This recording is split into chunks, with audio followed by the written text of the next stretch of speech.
and we're going to start chapter 6. Um, chapter 6, still dealing with probability. It's just a little bit different. It's not bad. Um, the probabilities that you guys are missing are easy ones, or you're making like little tiny mistakes. It's nothing massive. Okay. The other thing that you need to understand is if you don't show work, I can't give you any kind of credit for a wrong answer. So some of you got one of the answers wrong, but you use the wrong answer in the second, like the next one or whatever. I can give you credit for that. That's what the AP exam will do as well. But if you don't show me the work that you did where you plugged in the wrong answer or whatever, I'll never know. Okay. So just be aware that you need to start showing work. Also, try not to do too much. And what I mean about that is some of you are really explaining in a lot of detail, and a lot of times that can get you in trouble. Remember, if any part of it is wrong, they'll count the whole question wrong. So we don't want to say something that we don't need to. There's no point putting it in there. Okay. All right. So a probability model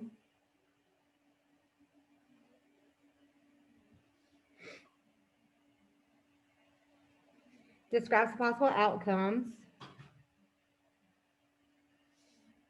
of a chance process and the likelihood that those outcomes will occur. For example, suppose we toss a fair coin 3 times. The sample space for this chance process is, if we toss it 3 times, we can get 3 heads. This is tedious writing, so be aware, this little part right here. You could get 2 heads and a tails. You could get heads, tails, heads. Tails, heads, heads. Heads, tails, tails. Tails, heads, tails. Tails, tails, heads. Or tails, tails, tails. All right, so those are your possible outcomes.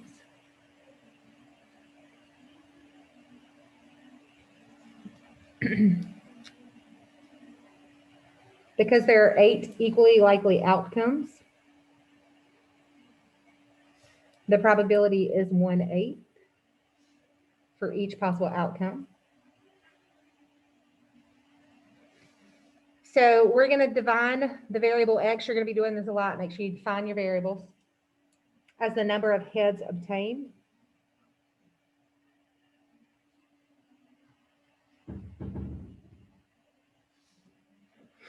The value of x will vary from one set of tosses to another, but will always be one of the numbers 0, 1, 2, or 3. So what this is saying is you can get 3 heads, you can get 2 heads, you can get 1 head, or you can get no heads. So those are your outcomes. You can get 0, 1, 2, or 3. So possible outcomes by the number of heads obtained. You could get a 0, which means that you got tails, tails, tails. You could get 1 head, which means that you got heads, tails, tails. Or you got tails, heads, tails. Or you got tails, tails, head. You could have 2 heads and get heads, heads, tails. Heads, tail, heads. Or tail, head, head. Or you can get all 3 to be heads. Okay, so all we just did was organize that last part. So we can summarize the probability distribution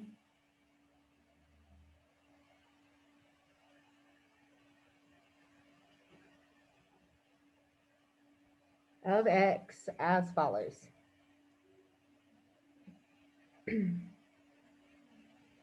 We see those probabilities right here. If we have 0 heads, we only have 1 outcome out of 8, which will be tails, tails, tails. If we have 1, we have 3 outcomes that we could get out of 8.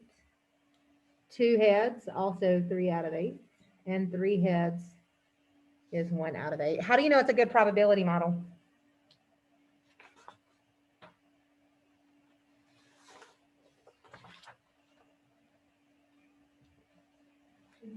If it adds up to 1. One, yes, yes. All right, so the next figure shows the probability distribution of X in graphical form. Notice the symmetric shape. We can use the probability distribution to answer questions about the variable X. Okay, so I'll flip it over.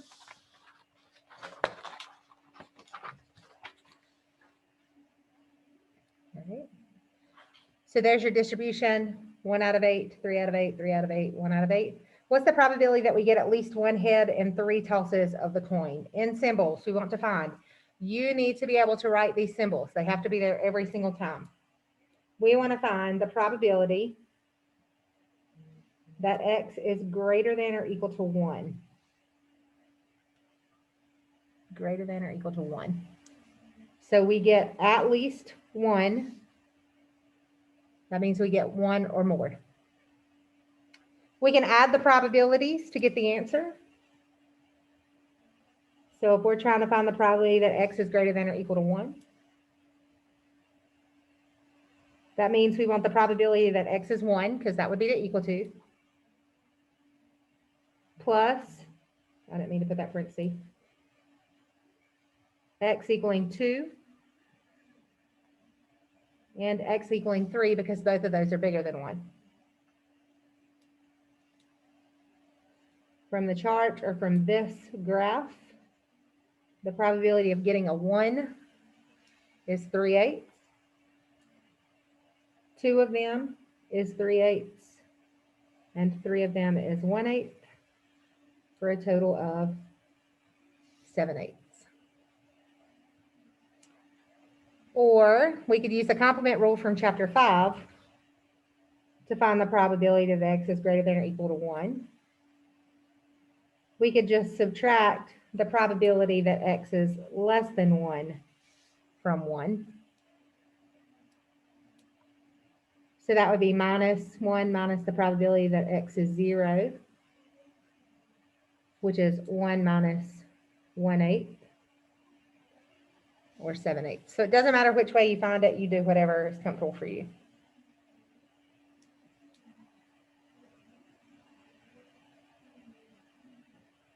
A numerical variable that describes the outcomes of a chance process, like X in the coin tossing scenario, is called a random variable.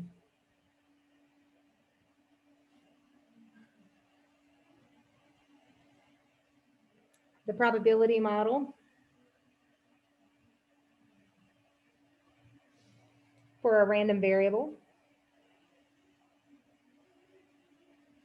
is its probability distribution.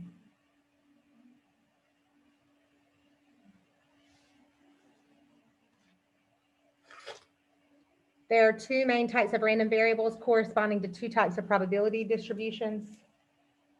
You need to know both of these, and you will, because we're going over it. Discrete and continuous.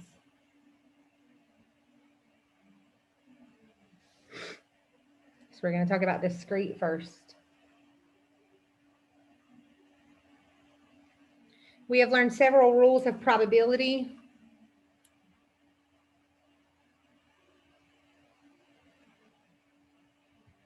But only one way of assigning probabilities.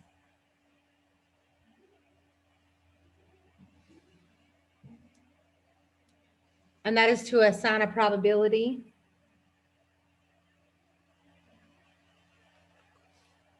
to every individual outcome. Then add these probabilities to find the probability of any event. So that's what we did in the last chapter. This idea works well if we can find a way to list all possible outcomes. We will call random variables having probability assigned in this way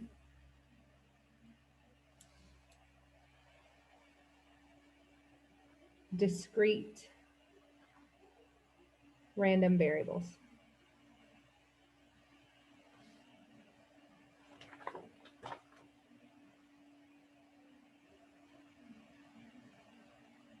Again, that's if we can list all the possible outcomes. So the one that we just did with X, we could list all the possible outcomes, so it would be a discrete.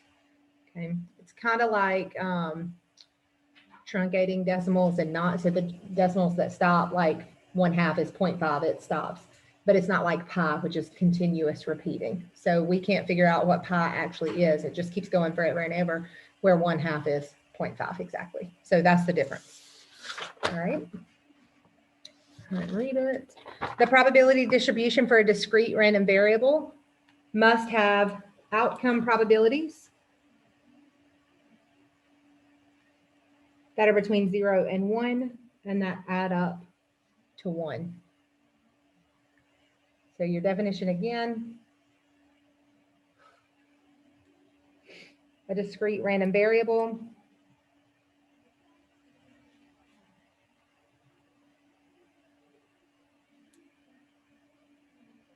takes a fixed set of possible values with gaps between the probability distribution of a discrete random variable, lists the values and the probabilities P. I don't know if it's X or P. Let me look.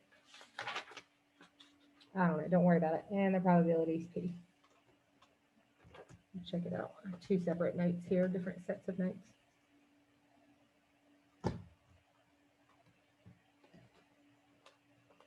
Sorry, y'all. Look at it first.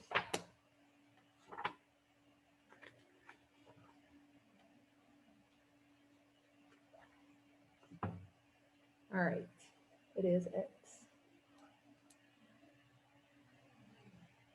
All right. So again, this is just the definition. So it's going to be general.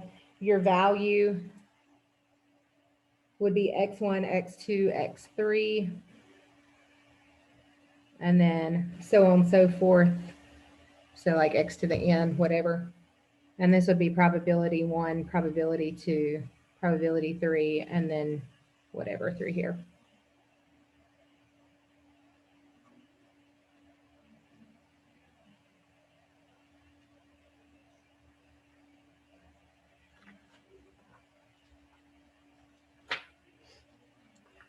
I just can't even see.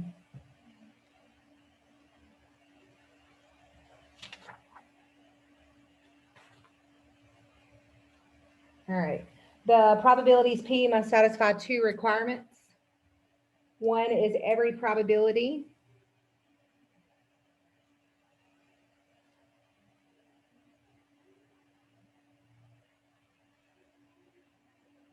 is a number between 0 and 1. We just did that.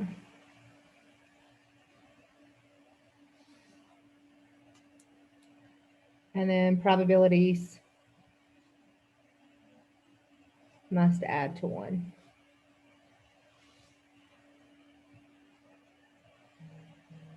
To find the probability of any event, add the probabilities P of the particular values X that make up the event.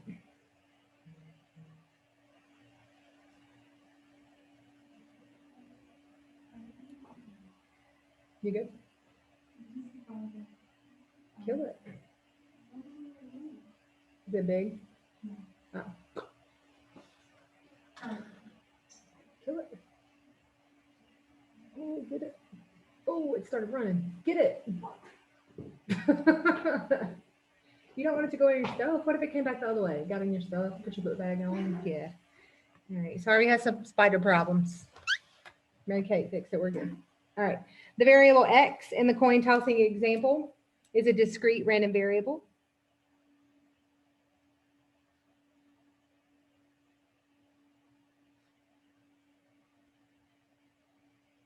We can list the possible values of X as 0, 1, 2, or 3. Note that there are gaps between these values on a number line. The corresponding probabilities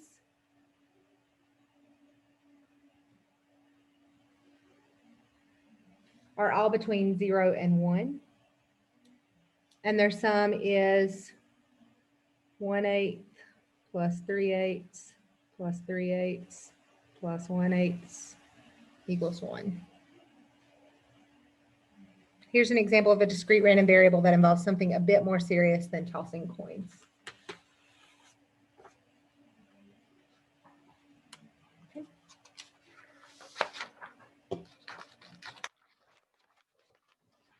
This is so not working. packet's too thick. All right. In 1952, Dr. Virginia Apgar suggested 5 criteria for measuring a baby's health at birth: skin color, heart rate, muscle tone, breathing, and response when stimulated. She developed a 0-1-2 scale to rate a newborn on each of the 5 criteria. A baby's Apgar score is the sum of the ratings on each of the 5 scales, which gives a whole number value from 0 to 10.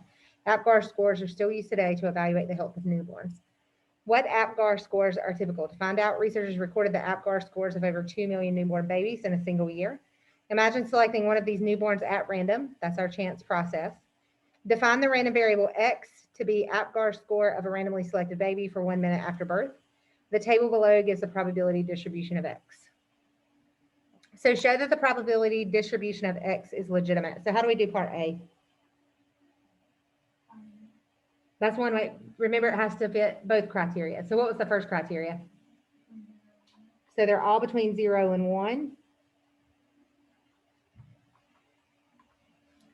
And then what was the second one? And I'm going to go ahead and tell you that they do equal 1. I'm not going to make you add all these up. That's a ridiculous amount of time. Make a histogram of the probability distribution and describe what you see. Now, for this part, you're going to have some in your homework that you're going to have to do this for. Do it in your calculator. Don't listen carefully. Don't graph them. I don't need you to do it by hand. So let me remind you how to do it in your calculator. You're going to go into stat and you're going to edit. Eight. How about I get it right? Sorry. 8, 9, 10. And then you're going to put in your values: 0.01, 0.06, 0.07, 8, 12, 20, 38, 99. Am I at the right spot? Nope.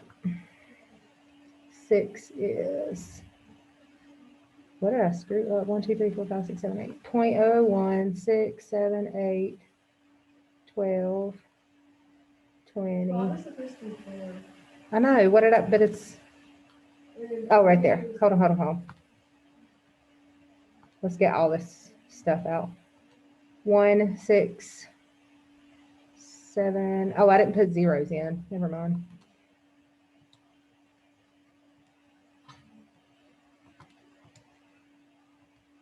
All right. 0, 1, 6, 7. Sorry, I had to pick the longest one to do this with, and then I had to screw it up. Is it going right now while I'm not looking at it? 9 is 0.437 and 0.053. All right, so then stop. We're going to go into second y equals, turn your plot on, make it a histogram. I got some stuff in y equals I got to clear out real fast. And then zoom 9. So it'll show your histogram. So what do you see?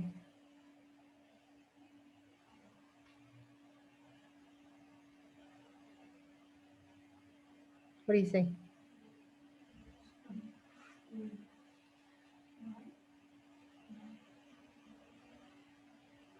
You're okay. What'd you say? Is it? I don't even really like this. Let me look at my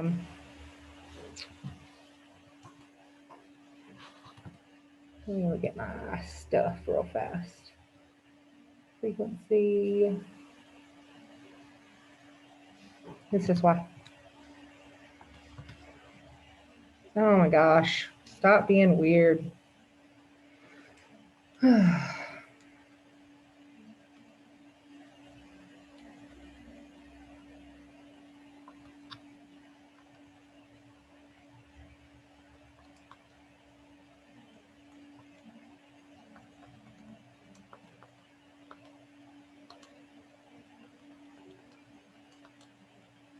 I don't like that it's not putting it.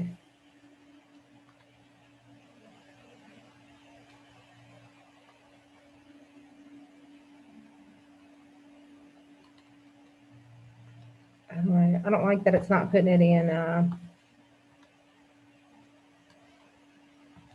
Oh, I don't like it. Let me show you what it's supposed to look like. And I'll fix it. It's just, they have their scales different. It's this one. They have their scales different. So now you can look at it. Tell me what you see.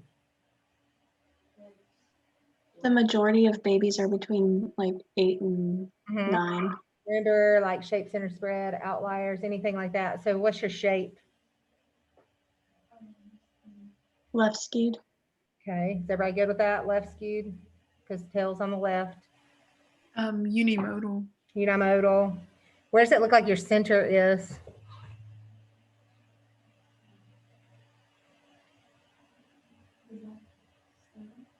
Probably gonna be between 8 and 9. That's where your biggest peaks are, right?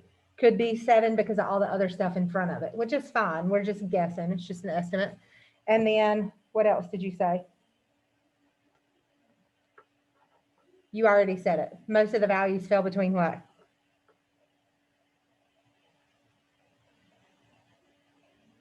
Where do most of your values fall? You can look at your percentages for that too.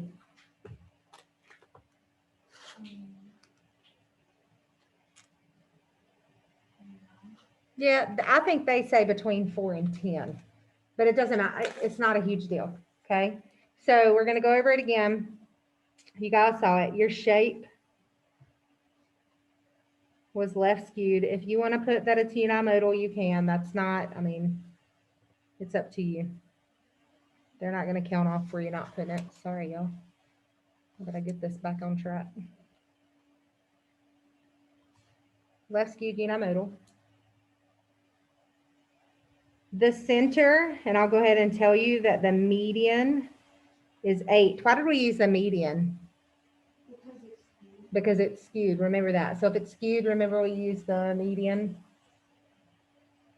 And then what would the spread be? What are we using for the spread if it's skewed?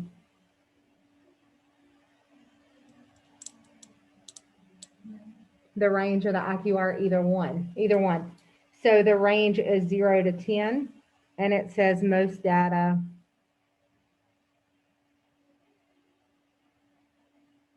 between 4 to 10.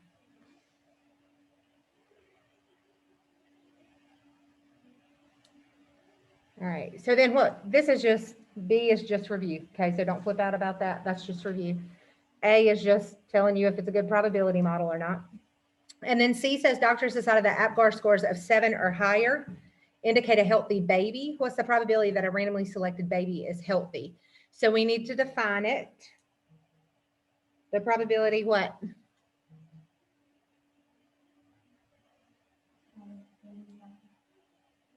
We're going to make a random variable. Yeah. And then what is the rest of it going to be? Greater than or equal to 7 because it's 7 or higher. How do we find that? How do we find the one that was greater than or equal to 1? Add up all of the probabilities that are 7 or greater. Or what else? Or subtract Yeah. it from 1. Right. So on this one, I would go ahead and add them up because there's only 4 probabilities, 7, 8, 9, and 10. I would not want to add 1 through 6 and then subtract it. That's a little bit more work. Doesn't matter. Either way is going to work. So we're going to do the probability. Guys, you need to show this. If it says show your work, this is what you're doing.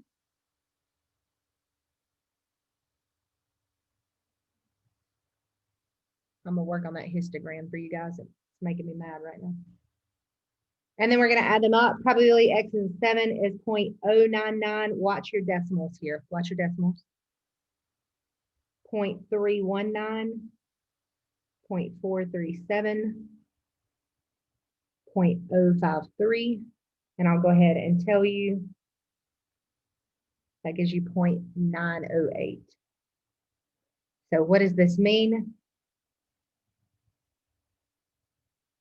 There is and they just go ahead and round it to 91, which is perfectly fine. There's a 91% chance of a randomly selected baby being healthy.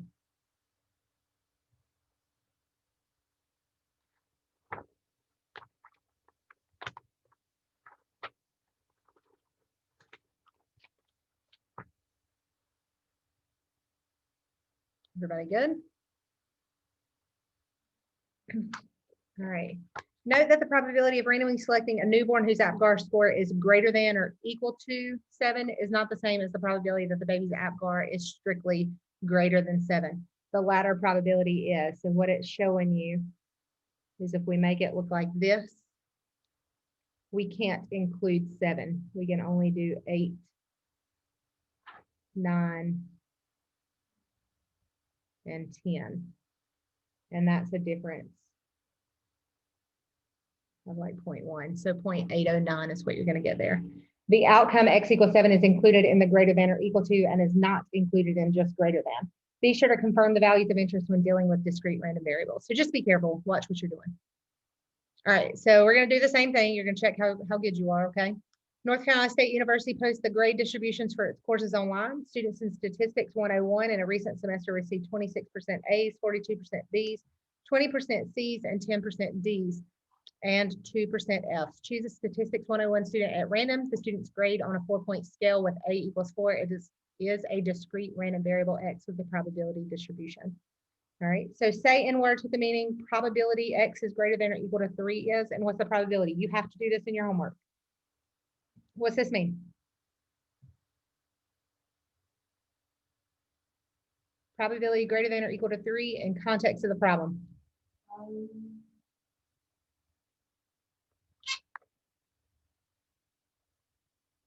The randomly selected student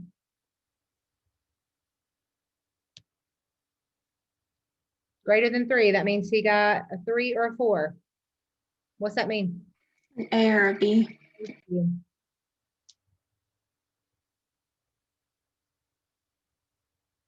And then what's the probability? Make sure that you read both questions, okay? Both parts. What is the probability? How do I figure that out?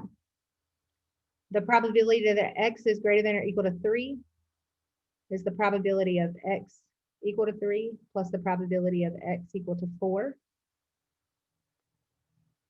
So 0.42 plus 0.26, which is?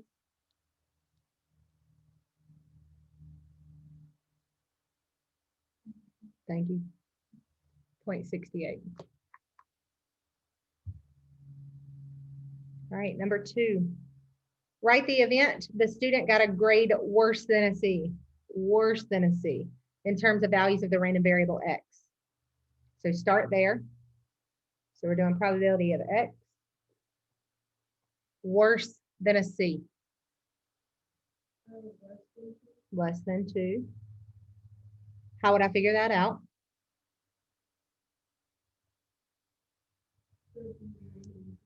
Probability of X equals 1 plus the probability of X equals 0. If you switch it around, that's perfectly fine.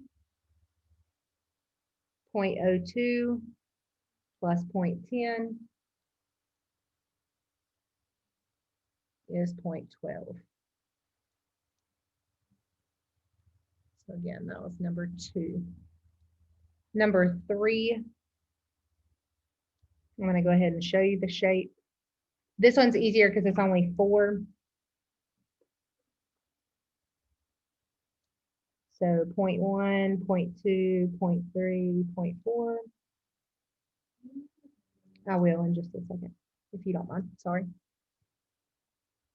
I was trying to see the percentages on there too.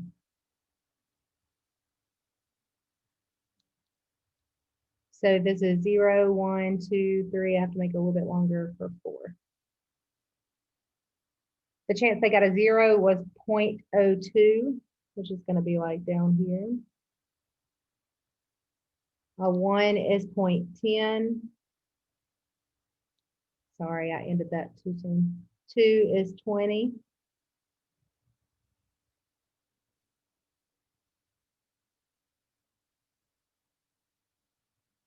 Uh, 3 is 4.2.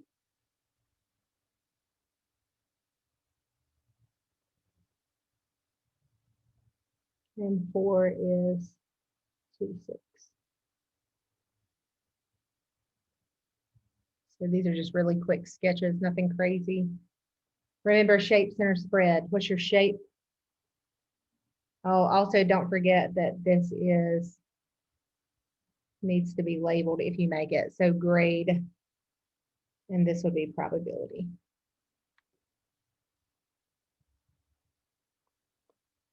What's your shape? Skew. Skew left, unimodal. Any way that you put that is fine. What's your center? Because it's skewed, we use Median. median. I'll go ahead and tell you that it's 3. Remember, if you put them in there, you can do your 1-bar stats and get that, okay? Your spread.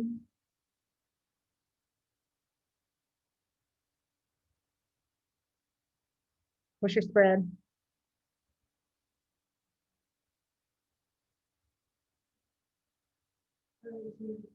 Zero to 4.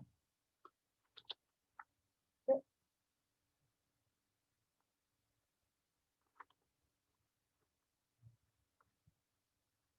All right, everybody good? Let's see how much. Oh, it's a lot. Okay. We're gonna finish this paragraph and then we'll come back in. Okay, so I'm gonna finish this first paragraph and then we'll come back in. So when we analyze distributions of quantitative data in chapter 1,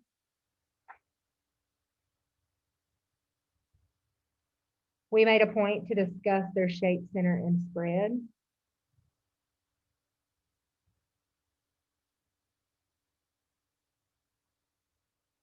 We'll follow the same strategy with probability distributions with random variables. You can use what you learned earlier to describe the shape of a probability distribution histogram. We've already seen examples of symmetric.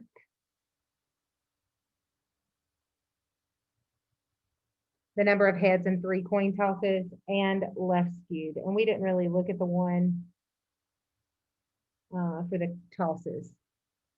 APGAR score of a randomly chosen baby, probability distributions. What about center and spread? So that's what we're going to talk about now. The mean X bar of a set of observations.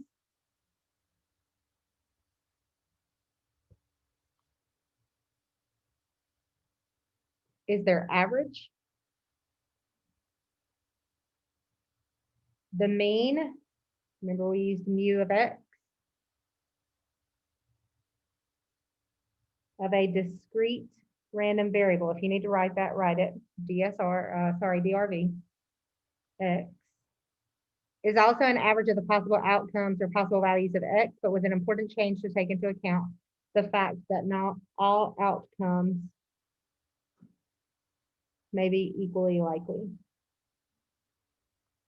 All right, so again, I'm gonna stop on that paragraph. We're gonna go out and come back in. So you guys can go ahead and go out and come back in. And we have quite a bit left, but it's all calculation stuff. All right, stop share.